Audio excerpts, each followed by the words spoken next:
This latest Dangers in My Heart episode shows a new level of thirst from Yamada towards Ichikawa, because the idea of growing up, there's a lot of flustered emotions that go through. You're a guy, whether you're a girl, doesn't matter. You're gonna be going through some changes, both physical and internal, and oh my, I thought there was some interesting spice in season 1. Nah, this episode, when he goes over to her apartment, new levels. She pins our boy down a couple of different times, but most importantly, what I really appreciate about the idea of these two sort of will they won't they is it's not really a will they won't they, it's a guarantee. It's not a will they eventually get together, no, it's a 100% guarantee. It's just a matter of time. Not a matter of if, it's a matter of when. So watching these two just completely be so flustered around each other, but handle it in two very different ways because ultimately they're two very different people. Our boy is someone who is very socially awkward and felt like an outcast in a very extreme way, where Yamada has similar insecurities, but she was more the popular girl who felt like, well, ultimately everyone was better than her, and honestly, if it wasn't for her high metabolism, I feel like she would be extremely overweight, given that it does seem like she buries a lot of those negative feelings by food. But the idea of going over to her home, he's soaking wet, needs to get out of his clothes, gets into the bath, there's all that flusterness there. I was like, oh, is any of this hers? But most importantly, oh, did she touch my clothes, my underwear? Now I'm wearing her clothes, and now we're having dinner, and now this feels adult, and then ultimately we have to sneak out because mom and dad are gonna be home. It's not really much of sneaking out when dad literally sees you wearing his daughter's gym uniform, but it is what it is. I love the fact that whether it was in season 1, just through very subtle body reactions from Yamada's character, we could always tell how into our boy she was. But now with this season, despite us not getting internal monologue, there is so much more if you don't see it, you're blind as a goddamn bat, because she's basically slapping you around. She's literally tap dancing in her seat because she's excited about seeing our boy's facial hair come in, his voice changing. It's adorable, and these two are so sweet together, and I love the fact that now our boy's actually being a bit more, you know what, assertive, being like, you know what, it's always her giving me the hug starting this. It's time for me to properly do the same, and it is so good to see. Full live reaction to this wonderful Dangers of My Heart episode available on my Patreon. If you would like to see that, it's over there if you're interested. This was a great episode. I appreciate how it still has that charm and the vibe of season 1, just now we're in the next chapter. Honestly, this is all just my gut feelings on how the pacing has been up to this point, but if I look at how season 1 handled things and how things are going in season 2, I feel like the pacing an author would want to go with something like this is either by the end of a season 2 or near the beginning of a season 3. I could see a relationship actually happening, but it's not like they can just do it right now, because that would be jumping the gun, if not honestly jumping the shark, because there's still a lot of emotional development both of these two need to go through, and really accept that neither one of them is going to abandon the other. That is a fear that both of them have, and I love the fact that we even have that callback to near the end of season 1, where basically he ignored her for a couple of days. And yes, they did have that big, very heartwarming scene, but she actually calls him out in this episode about how, would you really tell me if something was wrong? Because she has this insecurity that people will eventually just leave her, blow up on her, and she's not good enough, and maybe she's too overwhelming. And she even goes back to that moment that actually hurt her feelings about what happened when he ignored her, because he's too nice. She sees that. He's not a little psychopath. He's not someone who's a bad person. If anything, he's incredibly nice and respects her feelings too much to tell her that you're a nuisance. And the fact that he doesn't say anything, he just goes in for that hug, was incredibly sweet, incredibly touching. And the way they can so simultaneously blend that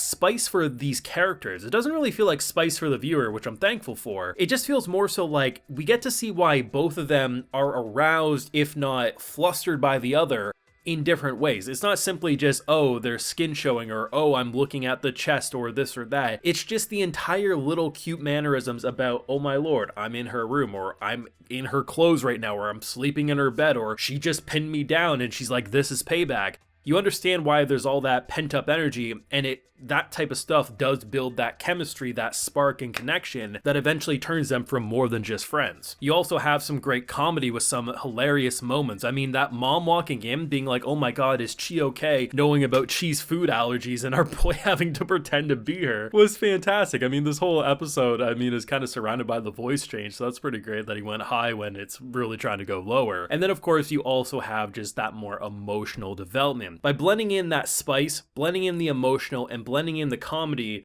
that's kind of what creates such a great show, and that there's never drama in the way of oh, insert Yamada's friends. he's not good enough for you, or insert, here's the true romance rivalry. Like, no, everyone collectively knows that at some point in the manga and the anime's run, they gonna get together. And everything else that happens, it just, everyone has their insecurities, their vulnerabilities, and stuff that makes them feel more like they're the outcast. And while season 1 was definitely him being more of the, oh my god, I'm the edgy chuny, I should just cut people up, and I'm not good enough for this, that, and the third, now it's kind of not that at all. Instead, we have a character who's actually started to have a bit more of a spine for himself, but most importantly, understanding that if I'm putting myself down, or if I'm distancing myself from this girl, it hurts her feelings. And because I care about her so much, I don't want to hurt her feelings, so I'm not going to continue to separate myself. It's incredible emotional growth, and for an episode that's all about all grown up, you know, they're both growing up, whether it's the physical things they notice about each other or the emotional, right? They are still kids. They are, and they'll still be kids for a long time to come. It takes a long time for that true emotional maturity and everything to kick in, but at the end of the day, they are growing up, and it's nice to see that they're both treating each other as equals, rather than necessarily saying one's better than the other. She might have moments where she feels like she is lesser than maybe most people, and that people are just too nice and they're just not telling her how annoying she is, but like he'll come in and kind of collect those feelings. Or the fact that in this episode, which is really cool and it's kind of subtle, but the fact that we tie back to season 1 when he distanced himself for a couple of days from her, that hurt her feelings. In this episode, after they cleared up 100% this time about how he had his insecurities and it was a little much for him, when he doesn't talk to her much at school the next day, she doesn't get mad or upset. She basically says, we can still make eye contact, but if you don't want to talk too much, let's at least do that. There's no retracing of that same misunderstanding.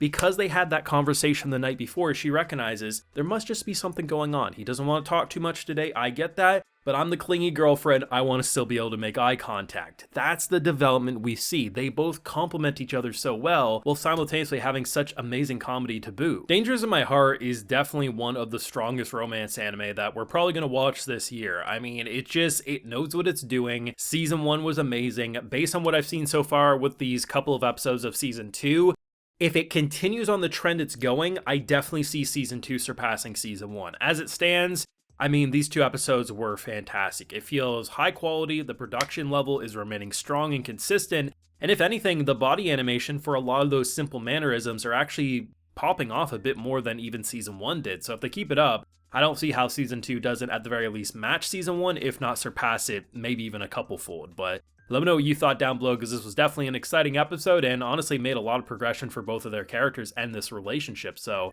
thoughts down below, leave a like if you enjoyed, subscribe if you're new around here, of course ring that bell, and like I mentioned, we have a full live reaction over on my Patreon, and hey, while you're over there, you also get a video shout out. So today we have David Story, Athmil, GG78CC, Kakako, Big Boy J, and Cryptic. So I appreciate the support, everyone. Please take care and have a good one.